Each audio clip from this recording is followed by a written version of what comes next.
Tuti pernah? Ya, bagaimana cara memasak telur dadar? Tahapannya? Coba ke depan deh, depan biar kelihatan. Yang pertama gimana?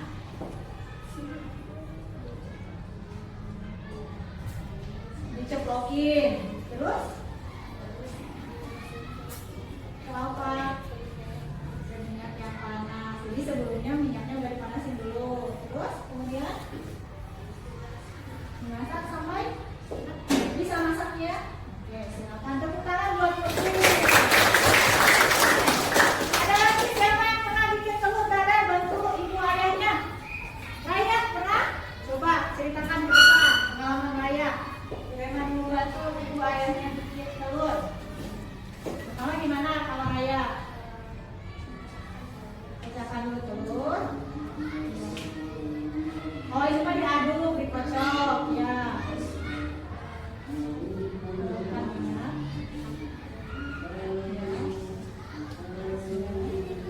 Kemudian digoreng. Oke, bagus. Tangan oke. Ada lagi caranya yang berbeda. Ibu mah panasin dulu katelnya, kemudian telur, baru telurnya dimasukin, atau telurnya dulu dimasukin baru nyalain kompor. Harusnya mana dulu? Dipanaskan dulu kompornya dan minyaknya, kemudian masukkan telurnya. Kemudian udah dimasak? Tinggal dimakan gitu ya. Jadi tahapannya harus sesuai ya. Jadi panaskan dulu kompornya sama minyaknya. Kalau minyaknya udah panas, baru masukkan telurnya. Udah masukkan telur, baru digoreng ya. Udah, kalau udah matang, tinggal gimana? Dimakan langsung. Oh gimana? Oh, pindahin dulu ke piring. Ada yang suka makan langsung dari katelnya? Oh iya, enggak. Makanya harus bertahap kayak gitu ya. Tidak dari katel langsung dimakan. Enggak kan? Ya kan? Udah dimasak, baru ditiriskan dulu ke piring. Ya kan? Dari piring kemudian baru dimakan.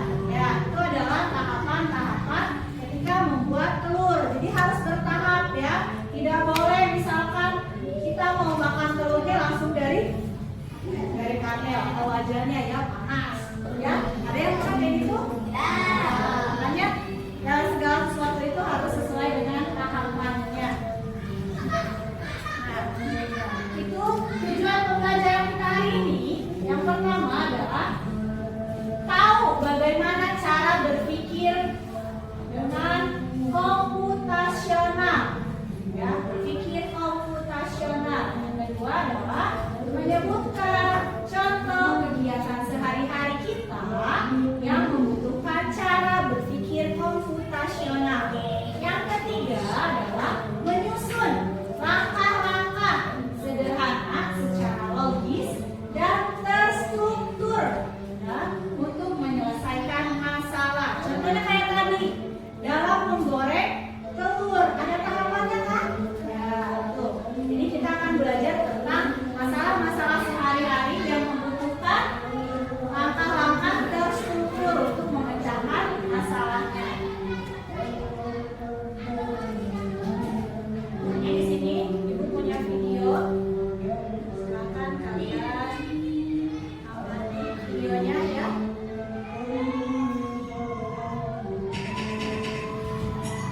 Pengenalan computational thinking.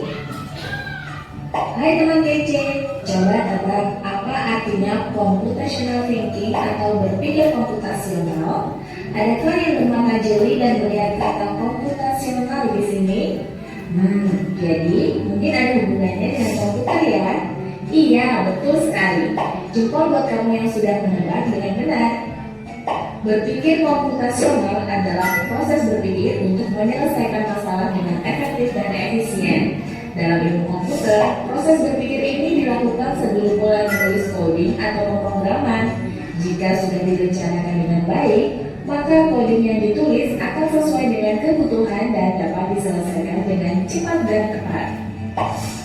Tapi ternyata berpikir komputasional juga bisa dilakukan tanpa komputer dan tanpa internet loh. Malah sebenarnya kita pun sudah menerapkannya dalam kehidupan sehari-hari, mulai dari menggosok gigi, mencatat ringkasan pelajaran, hingga menyiapkan tas untuk sekolah besok. Wah, kalau kita sudah bisa menerapkannya setiap hari, berarti kita semua sudah mahir dong. Eits, belum tentu. Contoh-contoh tadi kan menerapkan berpikir komputasional pada masalah yang sederhana. Masih banyak nih masalah yang lebih kompleks, seperti misalnya mengatur keuangan bulanan, apa yang harus dilakukan kalau kamu tersesat di tempat baru, hingga memilih jurusan dan karir. Lalu yang lebih penting lagi, ketika kamu dewasa nanti, kamu akan menghadapi era industri 4 dan bahkan 5. Di sini kamu perlu kecepatan untuk memanfaatkan dunia digital, mulai dari mencari dan memilah informasi yang kamu perlukan, hingga menggunakan informasi itu untuk membuat keputusan penting dalam hidupmu. Menghadapi masalah kompleks kehidupan di masa sekarang dan masa depan ini mirip seperti merencanakan coding yang sudah dibahas sebelumnya. Kuncinya adalah memahami masalah dengan tuntas dan mencari cara menyelesaikan yang efektif dan efisien. Nah, kalau begitu, bagaimana agar kita bisa berpikir komputasional? Sekarang kita bahas ya 4 landasan dari berpikir komputasional. Yang pertama, dekomposisi. Dekomposisi artinya membagi masalah kompleks ke bagian yang lebih kecil agar mudah diselesaikan. Misalnya kamu ditunjuk jadi ketua panitia lomba 17-an. Maka untuk memudahkan pelaksanaan, kamu bisa menunjuk panitia bagian acara, konsumsi, publikasi, keamanan, dan lainnya. Yang kedua, pengenalan pola. Artinya mencari kesamaan dan pola di antara bagian-bagian masalah kompleks yang sudah dipecah. Misalnya kamu hendak melipat dan menyimpan jemuran di rumah, maka kamu perlu bisa mengenali jemuran milik ayah, ibu, kamu, adik, dan milik bersama seperti spray, handuk, dan lainnya. Ini karena jemuran-jemuran itu perlu disimpan di tempat yang berbeda. Yang ketiga, abstraksi. Artinya fokus pada informasi yang penting saja, mengabaikan detail yang tidak diperlukan. Misalnya kamu hendak menceritakan pengalamanmu berwisata ke luar kota. Tentunya kamu mengalami banyak hal dari mulai berangkat di bus, berfoto bersama, makan di restoran, menginap di hotel, hingga perjalanan pulang. Tapi nggak mungkin kan kamu ceritakan semua kejadian dengan detail pada teman-temanmu. Pasti mereka bosan kalau kelamaan. Jadi kamu harus mencari beberapa kejadian yang menarik saja untuk diceritakan pada teman. Yang terakhir, algoritma. Artinya membuat langkah-langkah penyelesaian atau membuat aturan yang diikuti untuk menyelesaikan masalah. Misalnya kamu diberi daftar belanja di supermarket oleh ibu. Ada minyak goreng, telur, roti, sayur, dan kopi. Lalu kamu harus buru-buru karena ibu sudah mau memasak dengan minyak goreng itu. Nah, kalau seperti ini, satu cara yang efisien misalnya mulai dengan mengambil barang yang paling dekat dari pintu masuk hingga terakhir yang paling dekat dengan kasir. Nah, itu dia 4 landasan berpikir komputasional yang perlu diterapkan untuk memecahkan masalah yang kompleks. Lalu berikutnya, apakah ada cara untuk mengasah kemampuan berpikir komputasional? Tentu ada. Selain bisa coba kamu terapkan ke masalah sehari-harimu, kamu bisa juga latihan soal untuk mengasahnya. Misalnya, gurumu akan memberikan soal-soal computational thinking di mata pelajaran matematika, bahasa Indonesia, dan IPAS dalam kurikulum mereka. Selain itu, kamu bisa ikut tantangan bebas Indonesia juga. Yuk coba simak satu contoh soal computational thinking. Dalam bis studi wisata, ada 3 kelompok anak yang akan diantarkan ke 3 tujuan berbeda. Bis berhenti pertama di restoran, lalu hotel, dan terakhir di museum. Hanya ada satu tempat penyimpanan koper di samping bis, yang hanya bisa dibuka dari satu pintu. Sopir bis ingin mengatur koper-koper penumpang hingga mudah dikeluarkan. Bantu supir bis menentukan urutan memasukkan koper-koper itu ke dalam tempat penyimpanan. Pertanyaan, koper kelompok anak yang mana yang dimasukkan terakhir? A. Anak yang ingin pergi ke museum.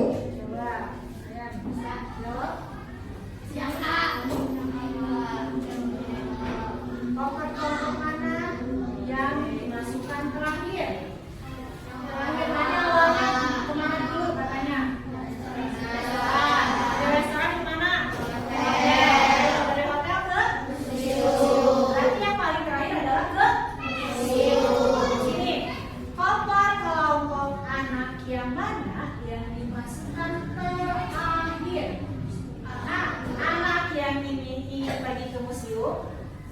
anak yang ingin pergi ke restoran, C. anak yang ingin pergi ke hotel, atau D. yang mana pun boleh. Yang mana kira-kira? Yang A?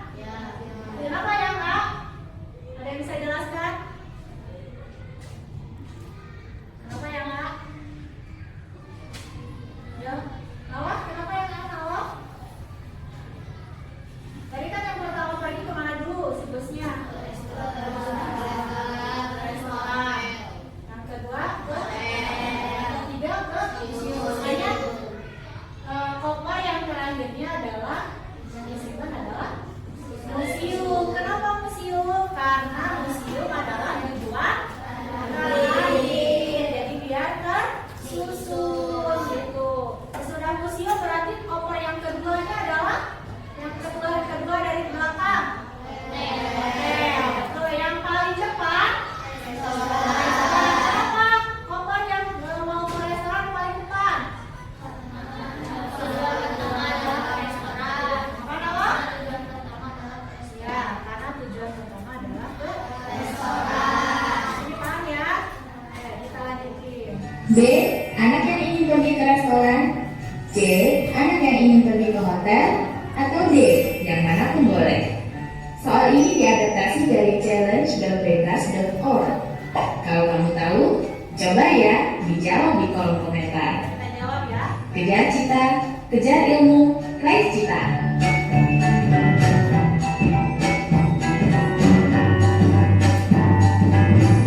Oke, itu ya. Tadi jadi berpikir komputasional itu apa ya? Jadi berpikir komputasional itu apa tadi katanya? Ini kan kita mau belajar tentang berpikir komputasional. Tadi kan udah dijelaskan berpikir komputasional itu apa? Ya. Jadi berpikir komputasional itu ada 4 cara berpikirnya. Apa aja? Dekomposisi, abstrak, betul. Apa lagi? Algoritma, betul. Satu lagi. Yang tadi mengambil jemuran ayah, ibu, mengenal pola, betul. Itu adalah keempat cara berpikir komputasional. Katanya berpikir komputasional itu sebenarnya sudah dilakukan kita sehari-hari ya. Contohnya tadi memasak telur. Ya, memasak telur. Apakah katanya tadi berpikir komputasional itu harus selalu pakai komputer? Pakai selalu komputer nggak? Katanya. Jadi sebenarnya berpikir komputasional itu tidak harus selalu memakai komputer. Sebenarnya komputer yang mengikuti cara berpikir kita. Kita kan sehari-hari udah kayak gitu ya. Memasak, kayak mau ngambil jemuran, disuruh ngambil jemuran, kita udah mempolakan. Nah, ini pakaian adik, ini pakaian ayah, ini pakaian ibu, itu berpola. Ya kan? Tadi memasak telur. Maksudnya apa? Dekomposisi, apakah abstraksi, apakah algoritma, apakah berpola? Tadi masak telur harus ada tahapannya nih. Kalau ada tahapannya, hah? Dekomposisi. Kalau dekomposisi aku itulah membagi bagian-bagian kecil. Abstrak. Kalau abstraksi apa? Mengambil hal yang penting. Ya, algoritma. Algoritma apa? Menyusun langkah-langkah sesuai dengan tahapan. Jadi berpikir komputasional itu adalah cara berpikirnya komputer. Ya sebenarnya, tapi nggak harus selalu pakai komputer.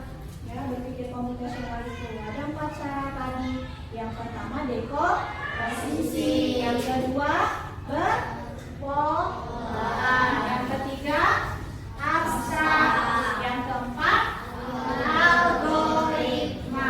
Kalau dekomposisi apa? Ya, membagi bagian-bagian kecil. Contohnya tadi apa? Di situ tadi di video contohnya apa? Mau mengadakan apa katanya? Mengadakan ya pameran apa? Bukan pamerannya apa? 17 Agustusan ya, pentas.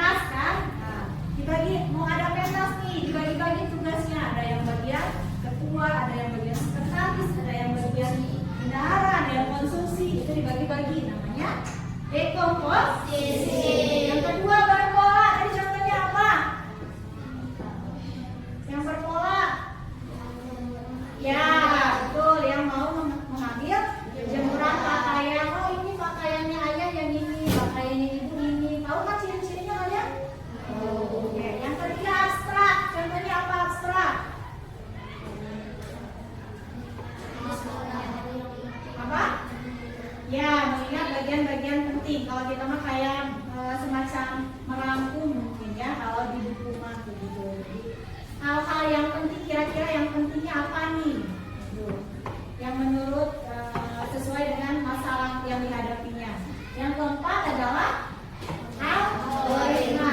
Algoritma apa? Menyusun langkah-langkah sesuai dengan tahapan atau instruksi.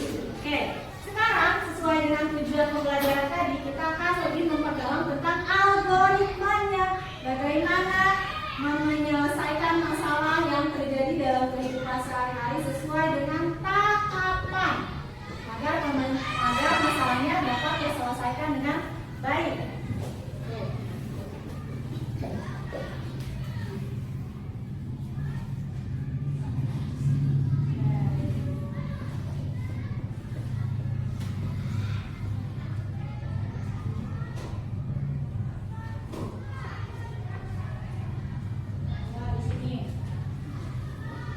Di sini ada apa tentang apa di depan? Ibu juga punya nih, ya. Kebetulan ada nih mie-nya. Sama tak? Sama. Coba ibu mau ngasih kalian masalah. Kalian mau dikasih masalah? Tidak. Kalau dikasih mie mau? Oke, di sini ada mie-nya. Kebetulan belum dibuka, ya. Kebetulan belum dimasak. Bagaimana caranya mie ini biar siap saji, biar siap dimakan? Apakah bisa dimakan dengan kayak gini? Ya. Bagaimana menyelesaikan masalah membuat mie? Siapa yang bisa? Ke depan. Coba El, depan. El. Ini El, mie-nya pegang dulu. Kemudian ini ada air panasnya. Coba kira-kira bagaimana cara membuat mie menurut El? Silakan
lagi. Kurang lebih katanya didiamkan selama kurang lebih 3 menit. Ya, yang terakhir adalah ini perlahan sampai bumbunya bercampur, karena dicampur dulu si mie-nya, barulah siap diseruput sama itu kan? Tadi yang dilakukan L sama dengan tahapan di sini sama? L baca ini nggak? Udah biasa bikin mie? Udah biasa? Di sini ada yang belum pernah bikin mie? Semuanya pernah? Alhamdulillah berarti udah tahu tahapan bikin mie ya. Nah ini adalah salah satu cara berpikir algoritma. Berpikir sesuai dengan langkah-langkahnya. Kira-kira kalau tadi dimasukkan dulu mie airnya, kemudian baru mie-nya, itu bisa nggak? Atau tungguin dulu 3 menit deh, tungguin dulu 3 menit nanti baru dibuka. Bisa nggak? Enggak kan, jadi harus sesuai dengan tahapannya. Itu namanya berpikir algoritma. Selain bikin mie, kira-kira berpikir algoritma. Ada contohnya bagaimana lagi?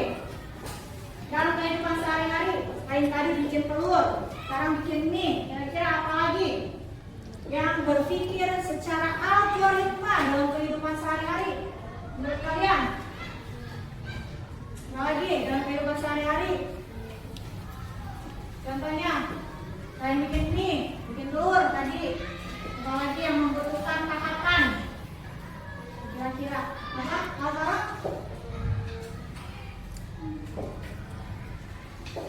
Nasrin, apa Nasrin? Dalam kehidupan sehari-hari kira-kira yang butuh tahapan? Ada nggak? Apa kira-kira? Raya, kira-kira apa ya kehidupan sehari-hari yang membutuhkan berpikir algoritma? Harus ada tahapannya. Mencuci, oke, mencuci. Kalau kita mau mencuci harus apa dulu? Masukkan dulu air, kemudian nyucinya pakai apa dulu? Pakai tangan atau mesin cuci? Pakai mesin cuci. Apa dulu? Coba. Air, masukin dulu air ke mesin cucinya. Kemudian baru bajunya. Dalam bajunya sabun deterjennya. Udah itu? Tinggal diputar. Betul. Apakah bisa nggak deterjen? Bajunya dulu. Terus deterjennya nggak usah pakai air, langsung putar. Tidak. Boleh kan? Nggak bisa, betul. Jadi harus bertahap. Harus ada airnya dulu, harus ada deterjennya dulu, harus ada bajunya, baru diputar. Betul. Tangan buat Raya. Selain mencuci, kira-kira apa lagi yang perlu tahapan dalam kehidupan sehari-hari? Kira-kira apa? Apa? Masak nasi. Kira kalau masak nasi dalam pakai apa masak nasinya? Pakai apa dulu kan? Pakai rice cooker. Gimana kalau masak nasi pakai rice cooker? Dicuci dulu nasinya, nasi apa? Beras. Berasnya dicuci dulu. Udah dicuci? Ya, masukin air. Kemudian masukin ke rice cooker. Udah masukin, ditutup. Udah ditutup. Dimasaknya dengan cara tekan tombolnya kan ya. Kalau nggak ditekan tombolnya bisa masak nggak?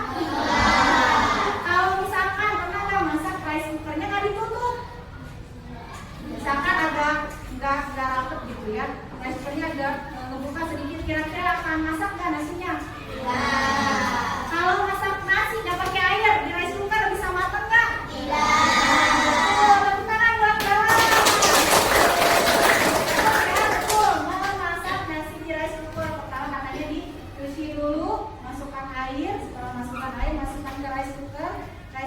Sebelum dipencet harus ditutup dulu. Betul, tadi ditutup dulu baru dipencet. Kalau dimasaknya adalah dengan dipencet ya, dipencet tombolnya. Oke, selain itu ada lagi nggak? Apa kira-kira selain masak nasi tadi, kemudian mencuci, apalagi kira-kira yang perlu tahapan? Karena nggak disuruh bikin kopi.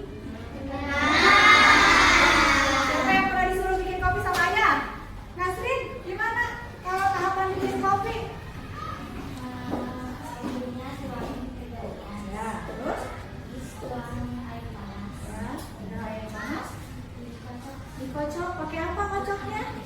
Oh, pakai sendok. Tuh, tepuk tangan buat Tasya. Ini suruh bikin kopi, enak? Mana dulu matanya? Masukin dulu.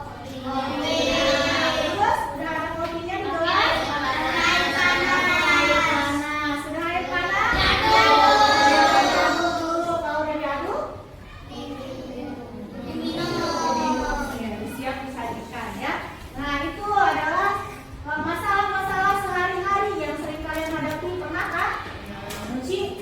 Suka nyuci di rumah? Masak telur pagi? Suka? Masak mie? Tadi bikin kopi? Masak nasi? Ada yang belum pernah masak nasi di sini? Oh, lagi-lagi belum pernah? Itu ya, nanti kasih tahu tuh sama Galang itu cara bikin nasinya. Oke, sekarang duduknya berkelompok. Ya. Duduknya berkelompok. Nanti di sini, ya, silakan kalian berdiskusi dengan teman sekelompoknya.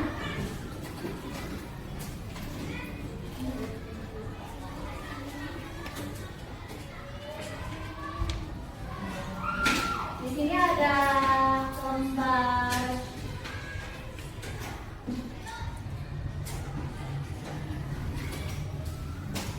kita akan berdiskusi kelompok ya. Di sini ada beberapa masalah. Kasih masalah ke kalian ya. Ya, kelompoknya masalahnya berbeda-beda. Nah, masalah ini adalah masalah dalam kehidupan sehari-hari yang pasti kalian udah pernah ya. Ini tapi caranya berbeda-beda. Ada, silakan kalian nanti baca dulu langkah-langkah untuk mengerjakannya ya. Kemudian kalian diskusikan kira-kira tahapannya mana dulu nih yang harus dilakukan ya, yang harus dilakukan untuk menyelesaikan masalah tersebut. Ada juga di sini yang beberapa materinya harus digunting kemudian disusun ya. Jadi beda-beda ya. Silakan kalian nanti baca dulu langkah-langkahnya.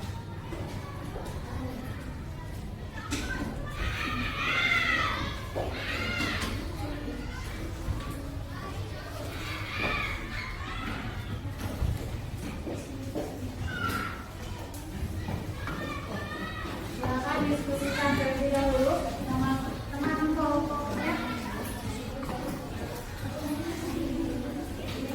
Kira-kira bagaimana menyelesaikan masalah tersebut?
baju bajunya harus rapi.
Ayo,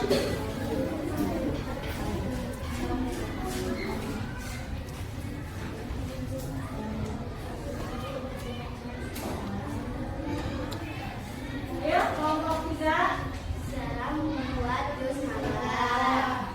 Cara membuat Jus mangga.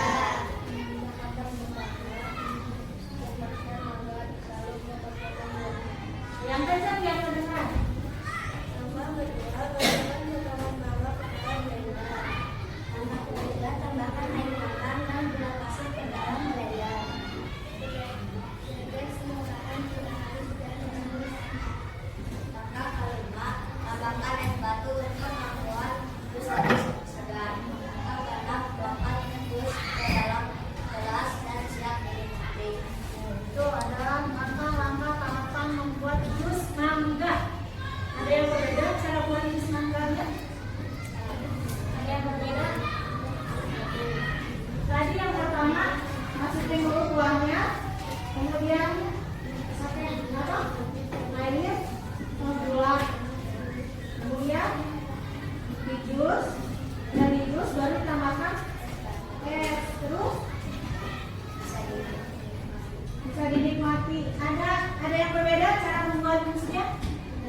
Yang terakhir nambahin esnya ini mah di terakhir.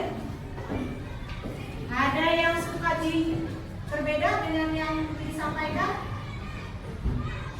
Sama? Sama? Buahnya dulu, katanya terus di blender, kasih air, kasih gula, ya. Kelompok 4 sama? Kelompok 2? Kelompok 1? Sama kelompok 1? Oke, itu. Oke, tahapannya sama semuanya. Ya, itu adalah cara membuat jus mangga. Gak ada yang berbeda? Betul? Betul. Kalau betul semuanya, kita kasih tepuk wow untuk kelompok 3. Tepuk wow. Kasih W, kasih O, kasih W. Wow, keren. Wow, wow, keren. Terakhir satu kelompok lagi.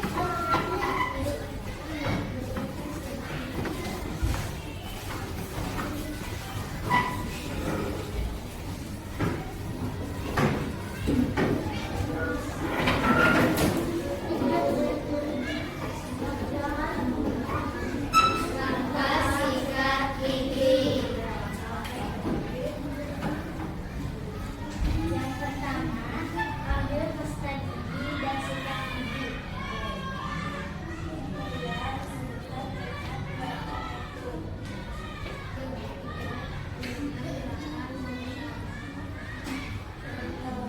sikat permukaan di bawah. Yang kelima, sikat permukaan di atas. Yang keenam, bersihkan bagian lidah. Yang ketujuh, berkumur dengan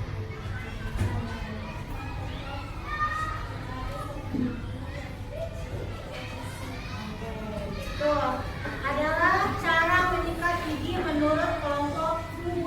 Ada tanggapan dari kelompok lain? Hasilnya menyikat giginya berbeda. Sama nggak?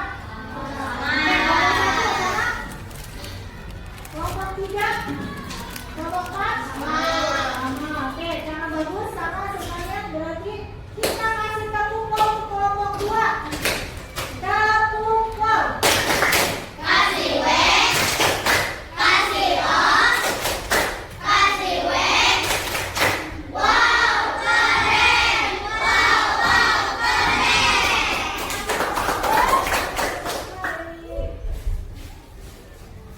Oke, itu hasil diskusinya.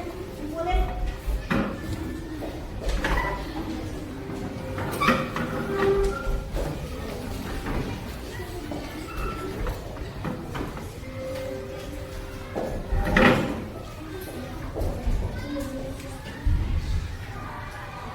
Ya, sekarang kita akan mengerjakan kuis. Kuis ya, kesimpulannya dulu.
cara berpola.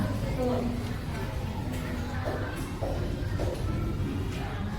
Berpikir komputasional adalah berpikir secara terstruktur dan logis. Tadi sudah sesuai dengan tahapan, itu adalah secara terstruktur. Kemudian manfaatnya adalah untuk memecahkan masalah dengan lebih mudah dan benar. Jadi bukan hanya mudah ya, tapi selain mudah juga harus benar tahapannya. Seperti yang tadi sudah kita laksanakan ya, ada yang membuat jus wortel, ada yang cara membuat jus wortel, jus mangga ya, jus mangga, kemudian cara sikat gigi, ada juga ya apa lagi? Membuat mie, cuci tangan. Betul, itu adalah harus sesuai dengan tahapan-tahapannya agar masalahnya cepat selesai. Terakhir kita ke evaluasi quiz.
kodenya?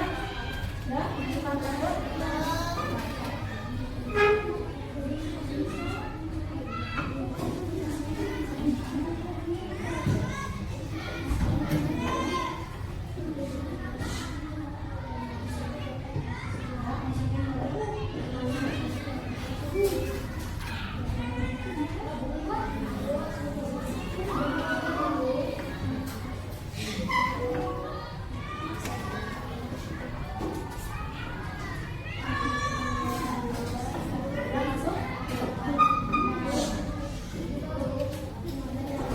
Ya, gabung.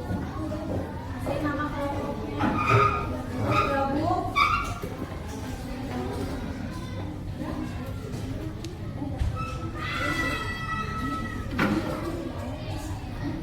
Nama kelompok 3. Saya kelompok berapa kalian? 2. Ya? Oke, udah ada yang bergabung ke kelompok nih. Kelompok 1 dan kelompok 4. Kelompok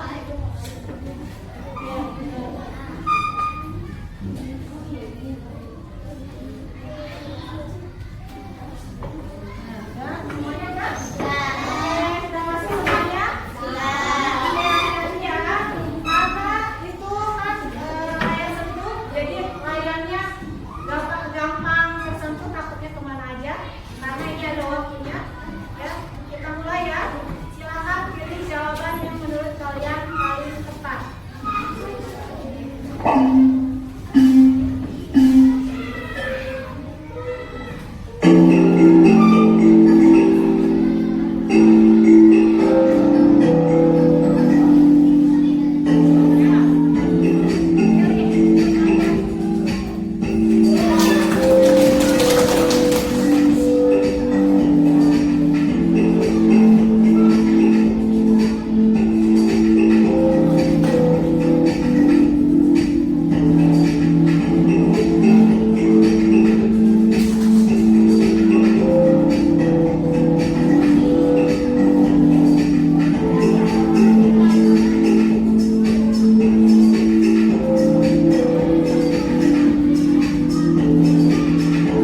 Alhamdulillah sudah selesai pembelajaran hari ini.